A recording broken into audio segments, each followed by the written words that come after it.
Silks ஆடி sale தூத்துக்குடியில் ஜூலை 12 முதல் கோலாகல ஆரம்பம். இந்திய T20 அணியின் கேப்டனாக சூரியகுமார் யாதவை நியமிக்க முக்கிய காரணம் என்ன என்பது பற்றி அஜித் அகர்கர் மற்றும் கௌதம் கம்பீர் நடத்திய பத்திரிகையாளர் சந்திப்பில் கேள்வி கேட்கப்பட்டது. அதற்கு பதிலளித்த தேர்வுக்குழு தலைவர் அஜித் அகர்கர் சக வீரர்கள் சொன்ன கருத்துக்களின் அடிப்படையில் தான் T20 அணியோட கேப்டன் தேர்வு செய்யப்பட்டிருப்பதா சொல்லியிருந்தாரு. இதன் மூலம் ரோஹித் சர்மாவுக்கு பிறகு சூரியகுமார் யாதவ் வீரர்களோட ஆதரவை அதிக அளவில் பெற்றிருப்பது தெரிய வந்திருக்கு. 2024 T20 உலகக்கோப்பையில் இந்திய அணி வெற்றி பெற்று 2வது முறையாக T20 உலகக்கோப்பையை கைப்பற்றினாங்க. அதன் பிறகு ரோஹித் சர்மா, விராட் கோலி, ரவீந்திர ஜடேஜா சர்வதேச T20 போட்டியிலிருந்து ஓய்வு பெற்றாங்க. இதற்கு அடுத்து இந்திய T20 அணிக்கு அப்போதைய துணை கேப்டன் ஹர்திக் பாண்டியா கேப்டனாக நியமிக்கப்படுவார்னு எதிர்பார்ப்பு இருந்துச்சு. ஆனால் கௌதம் கம்பீர் தலைமை பயிற்சியாளர் நியமிக்கப்பட்ட நிலையில் T20 தொடரில் இந்திய அணியின் T20 கேப்டனாக சூரியகுமார் யாதவ் அறிவிக்கப்பட்டார்.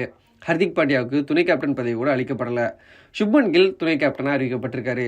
இதையடுத்து சூரியகுமார் யாதவ் எதற்காக இந்திய அணியின் கேப்டனாக அறிவிக்கப்பட்டார்னு பத்திரிகையாளர்கள் கேள்வி எழுப்பினாங்க. அதுக்கு பதிலளித்த அஜித் அகர்கர் இந்திய அணிக்கு கேப்டனாகக்கூடிய தகுதியுடைய வீரர்களில் சூரியகுமார் யாதவும் ஒருத்தர். அதனால தான் அவர் கேப்டனாக நியமித்தோம். அவர் சர்வதேச T20 சிறந்த பேட்ஸ்மேன். கேப்டனாக இருக்கக்கூடியவர் தொடர்ந்து அனைத்து தொடர்களிலும் ஆடக்கூடிய ஒருவராக இருக்கணும். இடையே சில தொடர்களில் ஆடாமல் இருந்தால் அது சரியாக இருக்காது.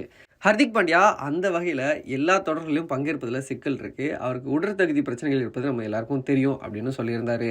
நாங்கள் இந்திய அணியோட சக வீரர்கள்ட்டையும் இது குறித்து கேட்டோம். அதன் அடிப்படையிலேயே சூரியகுமார் யாதவ் T20 அணியின் கேப்டனாக நியமிக்கப்பட்டிருக்காருன்றதையும் அஜித் அகர்கர் சேர்த்தே சொல்லியிருந்தார். இந்த பதிலால் இந்திய அணியில் சூரியகுமார் யாதவுக்கு இளம் வீரர்கள் மத்தியில் அதிக மரியாதை இருப்பது தெரிய வந்திருக்கு. அதே சமயம் ஹர்திக் பாண்டியாவுக்கு ஆதரவு இல்லைன்றதும் இப்போது வெளியில் வந்திருக்கு. தி சென்னை சில்க்ஸ் ஆடி சேல் தூத்துக்குடியில் ஜூலை 12 முதல் கோலாகல ஆரம்பம்.